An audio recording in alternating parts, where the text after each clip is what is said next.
everybody. We are here for another Fireside Chat from Dr. Cromer's home. Today we have Micha Hancock joining us. I've told you a little bit about her. She is she's a volleyball player on the U.S. national women's team. She plays professionally in Italy. I've written down a few notes because her accolades are more than I can remember. There's so much. She played for Penn State from 2011 to 2014, I think. Mm-hmm. She was the Big Ten Freshman of the Year in 2011. In 2012, as sophomore, she was the first All-American and Big Ten Setter of the Year. She still holds, I think, the Penn State record for the most season aces at an amazing 91 aces. And when I went on YouTube and I put in Micha, I didn't even finish the Hancock, and it had ace serves is the first thing in the search. And there's like so many videos. So I'm going to be downloading some stuff to show them because you're amazing. Like, seriously, one of the best servers in the world. Maybe the best server in the world. So that's pretty friggin' amazing. You led Penn State to back-to-back national titles 2 years in a row. You held I think you still hold the NCAA tournament record for most aces in a tournament, which is at 22. You have been in you were the MVP in the 2017 Pan Am Cup. And you played in the Italian All-Star League, 2016 best setter in the Pan American Cup. So, holy cow, no wonder your sister brags about you all the time. So, thank you for hanging out a little bit with us. Absolutely. So, I'm glad to be here. Yeah, well, and I imagine you're not entirely glad to be like at home because you're stuck here with COVID too. So maybe we can just start talking about that. Like, because you were in Italy playing in Milan, and it was Northern Italy that got hit with this right after China. Could you tell us a little bit about what that was like for you? Yeah, absolutely. It was really strange, right? So you're living in a different country, you're hearing these things that were happening, and for what they seem to be like far away, like you're not going to be touched by this, and then it comes to Europe and we're like, okay, now it's really serious. And just the development of all of that was hard. And we didn't play for around like a month. We had games that were scheduled, and like 3 hours before the game, they would be like, no, like the referees aren't coming, the game's not on. So I would be like eating pregame meal and then be like, oh, we don't have a game. So it was really strange. And then, just after that, it was so bad that they were like, we aren't going to have you guys even practice. Like at one point, we're in 3 separate locker rooms to keep us, distant. And then it was like, okay, we're going to take weights home. And then it became like, we're not going to practice for 10 days. And that's kind of when me and my American teammate, Megan, who also played with me at Penn State, we were like, dude, I don't know if we can stay here, like, it's going to be really difficult if this gets worse and we can't go home, it's just coping with the pandemic, and then coping with you can't do your job, you're not speaking your language, there's just so many things that kept piling up. We're like, we got to get out of here, and I'm really glad that we did. I imagine that must have been really scary and really confusing because you mentioned not speaking the language. I mean, we were confused here. And language wasn't a barrier, and you're the second major country to be hit, and you're probably getting filtered information anyways as they're trying to sort it out. Like, I just can't imagine how confusing and scary that must have been. Yeah, it was strange because, you don't know what to trust with media anyway, right? Like, so we really didn't know, like, are the borders going to be closed? Are there going to be flights? Because there was, so I'm actually playing in Navarre, which is like 40 minutes outside of Milan. And we were hearing that, okay, one of our teammates from Busto was leaving at a Sunday night flight. But we realized that as we had been in quarantine for like 2 to 3 days, there were only flights at night, like, and they became like less and less flights. So it became like not only the uncertainty of how bad is it going to get, but like, are we going to be able to go home? like we got to go while we can. And then if the league is played, the league is played. And our intentions, when we left, were to come back. But it's just like they finally actually did cancel the league. They had postponed it for a while, and everyone's afraid of losing money. Like the economy is, it's struggling right now. And but it's just, at least you're with some like familiar things, people, places. At least when you're at home, like you have some comfort. Very, very strange times. Yeah, absolutely. Holy cow. I just can't imagine. Do you feel like you're a little bit traumatized from that? Yeah, maybe a little bit. I mean, our travel day was terrible. But I'm just really happy that we made it home. At this point, I'm just like, everything's okay because I can work out in my home. You have to start thinking about the little things that make you happy at this point, so. Yeah, absolutely, for sure. You were supposed to be going to Japan for the Olympics this year. And so can you talk us through how that news came down? Yeah, we had suspicions, like I knew that Italy was kind of dragging their feet with the league because we didn't have games for a month, and no one was, we were still working. And then it was like, we kept giving them the benefit of the doubt, like, we're going to get through this. The virus is going to flatten. And it just kept getting worse. So now seeing it's like, it just spreads and you see the numbers rise. And we were all like already talking on the team, like, this is probably not going to happen, and that initial like realization of, okay, something I've been working for like 6 years at this point won't be happening, was really tough. And I'm one of the ones who's kind of like mid-career, hopefully. Like I hope to play for a lot longer, but I have girls on my team who are 32, 33 years old, and it's like I had a Serbian middle blocker on my team in Italy who was banking on, going to the Olympics this year and having kids the next season, like for her, next year. Yeah. And it's just a huge life change that you just can't foresee. So it's like, how do you help not only yourself, but your teammates? How are you taking everyone's temperature? Like, are you in? Are you good? Are you healthy enough? Can we do this? And what's been really cool about that is it's caused us to like lean on each other more. So that's kind of where we're taking it right now. And just that initial, okay, we got to it's just another hump, it's like a year of extra time that we can get better at leadership and communication and, do what we can, which is work out every day and stay in shape. But yeah, for sure, it's a difficult one. Yeah, absolutely. With the Olympics, did you expect they would just cancel the whole thing, or were you at first thinking, are we going to be able to go? I was automatically like, I don't know if it's going to be going on, just with how everything was slowly unraveling. And maybe in a sense that was like me thinking like, let me just put the worst case out there so that I'm not surprised when it happens, but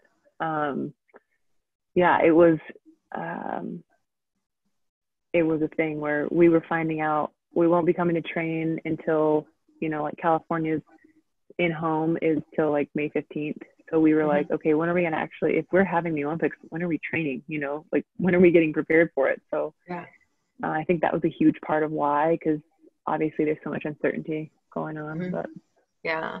In terms of your training cycle, like I imagine you don't train with the same intensity all year round. What for indoor volleyball is the typical 12-month cycle like? So we technically, like, we don't really have an off season, you would say, Okay. So our like big season is our 8 to 9 month season overseas. Whether it's Turkey, we have girls in Russia, we have girls everywhere.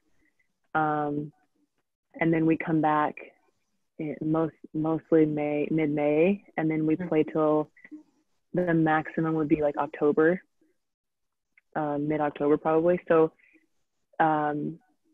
we really have to, when we come home to the USA gym, we really have to kick up our lists to like kind of, I don't know, in a way, like shock our bodies, because we've been in this long season and we want to be more explosive. We want to be more prepped for like, hey, we are playing 12 months of volleyball. If we're not lifting, we're not going to be able to take this wear and tear, So if we're a little sore, that's better than having like knee problems or shoulder problems. So,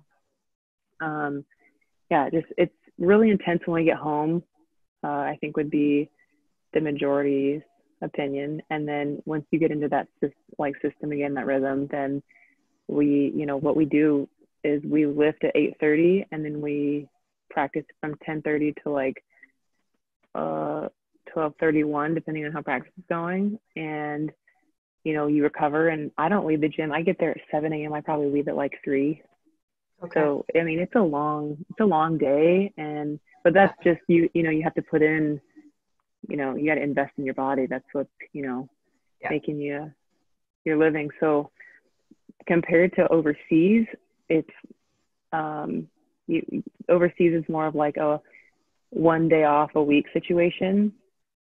And this past season, I was in Champions League, which is like a Euro league where you travel different countries and play. And we were having 2 games a week, which is hard, but it changes your schedule, right? So we wouldn't be doing as much intense training like we would at the USA gym. So. Yeah. So in prepping for the Olympics, you'd want to be back by May to be working with the Olympic team, to be getting all plays and everything like that. Is that right? Yeah. I mean, I've had multiple seasons. Like last season, we made it to the semifinals, but we lost to the number 1 team. So we were seeded 4th. We played the top team and we lost. And I went home like April 28th. So sometimes you get there earlier, but they have to like manage your days off. So like most of the time girls get like 4 to 10 days off, depending on how much time we have. Cause we start competitions like mid-May actually. So literally I would say 2 years prior, 2018, we had girls flying from Turkey to the USA gym, and we were leaving to go play competition. Like, oh my God, with no time for jet lag, recovery, or anything. No excuses. Yeah. It's just holy brutal. cow. I imagine they become professional sleepers on the plane. Like you just have to maximize that time. So when do you think you have been in the best shape of your life? Like, is it right now, do you think? Yeah, I would say, it's funny because it's a mix. Like as you age, you learn like what you're putting in your body matters so much more, and what kind of workouts are working good for you. And I'm still learning that. Like I've been injured. Knock on wood, I've had not very serious injuries, but injuries that kind of take you out of play for 3 to 4 days, or just that achy stuff that causes you like pain at all times, and it's really hard to deal with. But yeah, I think now I'm in total body shape, probably the best shape I've been in. Yeah. Is recovery changing as you're aging? Because you're like 27 right now, right? And so especially if you think you're mid-career, you want to play till your mid-30s maybe, are you really thinking about what you're doing to your body and like trying to get extra, I don't know, cryo or extra sleep or things like that to help aid that recovery? Yeah, so it's funny. So there's like, you talk about like supplements or, just the diet in general, but I have these these little leg sleeves it's a Normatec machine. The Normatechs are amazing. Yeah. Amazing. And I had to invest in one because I was like, this is my career, this is my dream, so like, why not? And I love that thing. I live in that thing overseas. And at home, it's so easy. I can like make my meal or read while I'm doing it, and you just make it part of your routine. And yeah, I would say sleep. I'm an 8-hour kind of girl. Like I need 8 to 9 hours to feel like I'm prepared. And when I was younger, and that was the thing, like in college, I think about my colleges and like, how did I stay up till like 1 or 2 a.m. and then get up and go lift at 6 a.m.? Like it's 6:45. It's just like not doable for me right now for optimal performance. So it's crazy how you start like, okay, well, have I had a glass of wine? Does that affect me? How much water have I had today? It's just so many things come into play. Yeah, absolutely. So with the Olympics being postponed, like our students are learning about how people have to cope with sudden surprises, and usually it's injuries.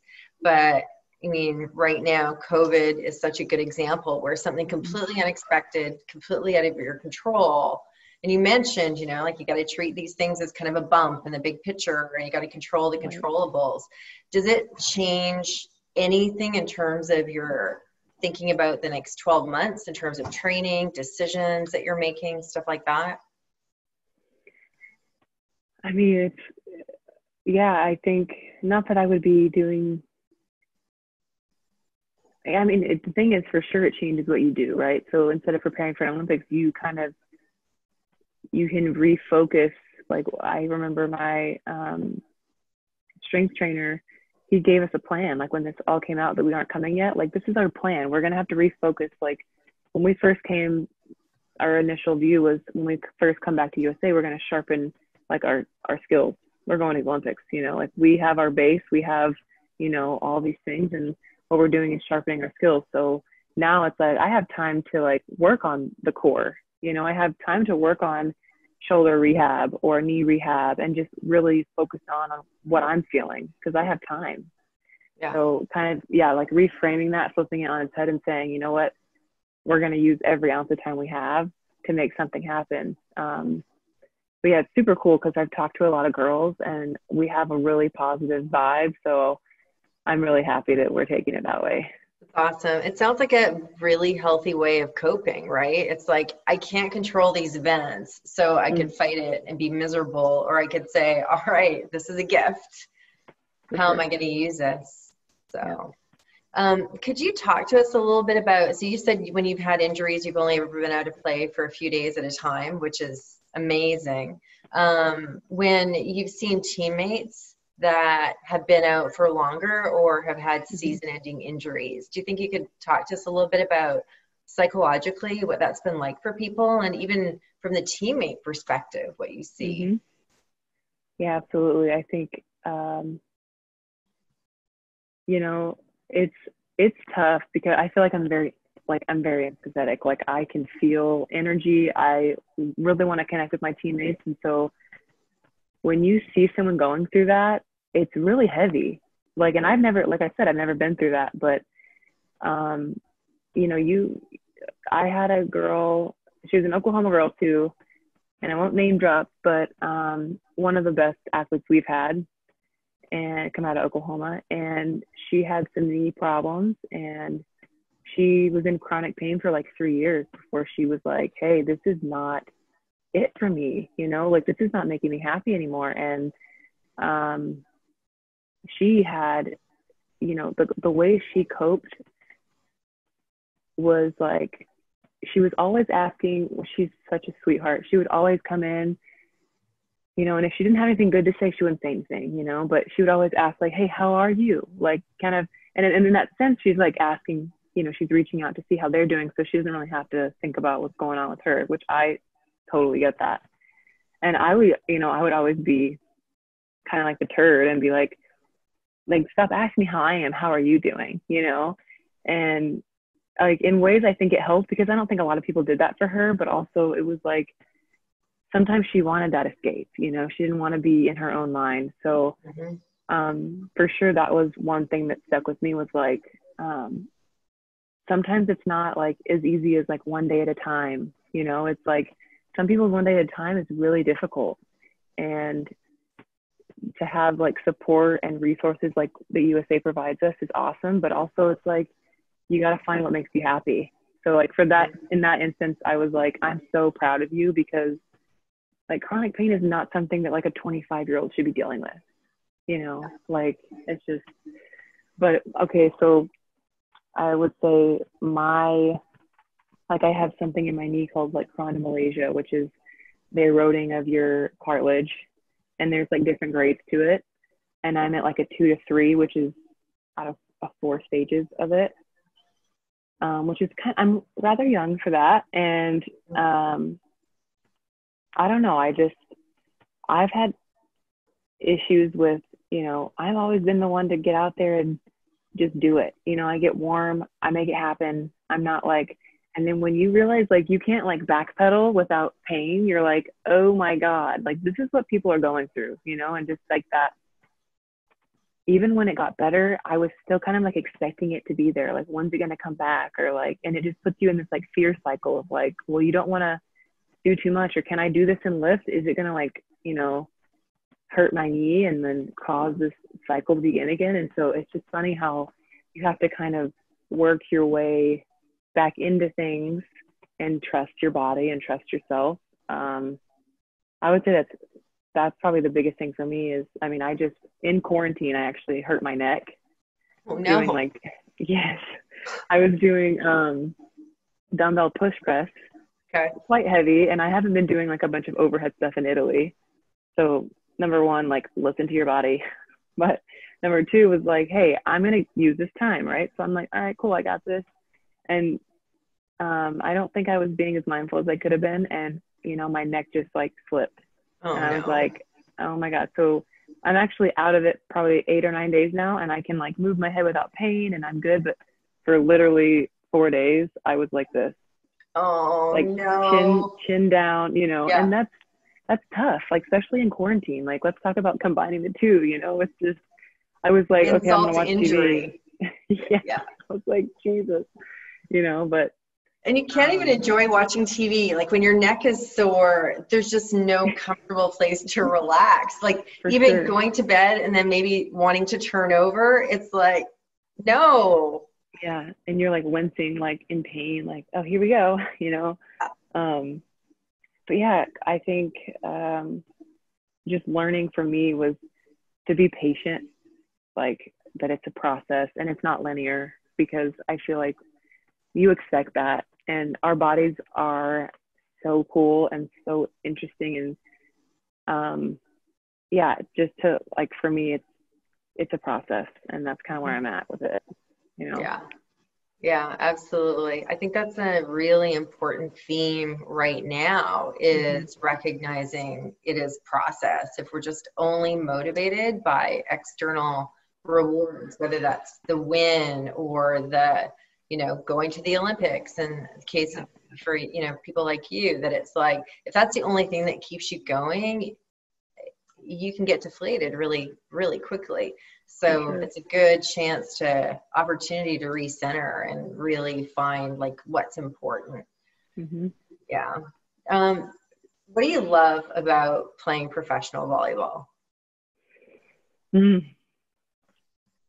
So I like, I mean, you're my sister. I like to compete. I don't know, like, if you've seen that side of her, but when we were kids, man, that was all we did. And she taught me the game. So, yeah, just learning to compete from a young age, and like the connections it's brought me. I have friends in Italy that, like, people, I don't even fully speak their language, and I just connected with them, you know. And like, you have a season with someone, you never forget that. You never forget every day you have 2-a-days, and it's like, oh, it's you again. But when you're in a game, and there are just so many moments you know, you get to experience together. Yeah, so I'd say competing, the people, and just like, yeah, I love the game. I love the passion that it brings on people. And I think it just brings your true character out, right? Like, if you're a good teammate, how you're treating your coach, like, do you respect everybody? And I think it's really cool that sport has allowed me to, yeah, just be blessed and have met so many great people. And it just sounds like it's just fun to play and to win, and like to be able, I mean, I look at pictures of you flying, or video of you flying through the air. I mean, that alone's got to be really fun. So do you have to work on like box jumps even now, or like, how do you get that kind of vertical, and can you do it in quarantine? Yeah, so what I'm doing, we have like body weight workouts. We have like different phases of our workout, but luckily my sister has like a little home gym set up. So we have like dumbbells, and I can just go jump in the grass. Like, that was my one thing. I was jump roping a lot my first maybe 2 weeks, and I was like, my calves are blowing up. Like, I need to chill on the jump rope and like do some like max jumps and just, you know, call it quits. But yeah, just keeping my jumpers alive a little bit. And, you know, I bike and try to get some weights in. And no, I love, yeah, that's the best part is like jumping. And I mean, obviously if it's just jumping without a ball, it's not as fun, but when you add the ball, it's amazing. That is so cool. So incredibly awesome. So I'm hesitant to talk about retirement because I don't mean to imply at all that you should be thinking about retirement. But I've had the opportunity to interview for the class some former professional athletes who are on the other side. And so they were able to say, well, it was pretty easy. This opportunity came. And so I ended up managing a team. Or, one of them was like, I just hung up my bike one day and I was done. But I imagine like when you're on a pro circuit that at some point, like your body's going to run out or your life is going to call you in other directions. And, I hope that you're blessed and play maybe you'll play another 10 years, right? But do you think about that type of thing now? And I'm just kind of wondering if you can talk to us about that. Yeah, I think that especially now too, our older girls are trying to lead. Like they didn't really have people to say, hey, like, what are you going to do when you're done? Like when is it time to hang it up? And some people, I wonder if it's me, that I'm like, I'm a lifer and I'm just going to play until I can't. And that's okay with me. But I think for me, it's about like reevaluating that happiness, and like, is this job fulfilling me? And how is my body? I think that's the two main things it is going to be about. And thirdly, I would say maybe it's about, have I accomplished like what I have set out to accomplish? And something I've learned with USA, I think is, I just like want to leave the game better than I found it. Like I really want to cultivate culture that stays, and that we can pass down and say, hey, this is what a good team does. This is what you guys got to hold each other accountable. You got to do, you got to have each other's backs. You got to work really hard. It's not easy. You're going to have hard conversations, and it's just so much more, than the sport. And I think that's the cool thing is that, I think it will provide me with a lot of job opportunities when I do decide to quit, if I want that route. I don't really know what that looks like yet for me. But yeah, I'm definitely thinking about like what avenues, could call me, because I would love to give back to the sport. I just don't know in what way. And maybe I have to like make one, maybe I have to be like, hey, this is a thing for me and hopefully it works. And, but I know a lot of people are like, the thing is too, a lot of the foreigners that I know, like Italians, Polish women, like sometimes they don't have the options. Like we have a college degree, like we have the opportunity to do that and get it, like have exposure to go play pro and then go play pro for a job. And it's like, well, when we're done, we're done. But some of these women have babies and they're just trying to provide for their families. So it's so strange too, to see like the difference of options that we have, but, yeah, I would love to get back to the sport. Yeah, that's awesome. What is your degree in? I have a degree in communications, and my minor is in human development family studies. Okay. Do you think that you might use that someday, or like, do you think you'd go into training or sports psychology, or maybe that's just too detailed to ask you right now. I've actually thought about that, exactly, like sports psych, because I love to figure things out and like the team dynamic and to help people with, how to get things done and how to go about it. But I have thought about going back to school within like the last couple of days, just because we have so much time to think. Yeah. Got all the time in the world, about going back to just see what else human development family studies could offer me, and if that would lead me somewhere. But I really like my goal in college too was to study something that I liked, because I was like, I'm probably going to play pro anyway, so let me study something I actually enjoy and I'll learn it and I'll like it, and I feel like a lot of people do have school for a career, and that's all I think about. But yeah. So you got to actually like your classes, which is Yeah. pretty cool. Did you ever think about not finishing school and just going and playing pro earlier? No, because I had seen some players do that, and it would even be like one of our Olympians did that, and she went back to school, which is, I mean, that's totally cool. You know, like she knew she was going to go back to school, so she did that. I actually graduated in 3.5 years because we took so many summer classes. Mm-hmm. So I was able to go in January to a team in Italy and kind of get my feet wet before I was like, holy crap, 9 months overseas. Like, it's just so different. Yeah. So I got to go for like 3 or 4 months, and it was a nice little tester. Mm-hmm. That's pretty cool. Well, thank you so much for chatting with me and my class. I know they were just so excited to hear that they're going to talk to somebody who's going to be in the Tokyo Olympics. So I hope. So. Yeah, right. I mean, we've learned you knock wood and you hope for the best, but you are amazing. And so thank you so much, Micha. Yeah, no problem. Thank you for having me. Okay, great. Awesome. Well, I'm going to hang up and have a great rest of the night. All right. You too, Lisa. Okay. All right. Bye. Bye.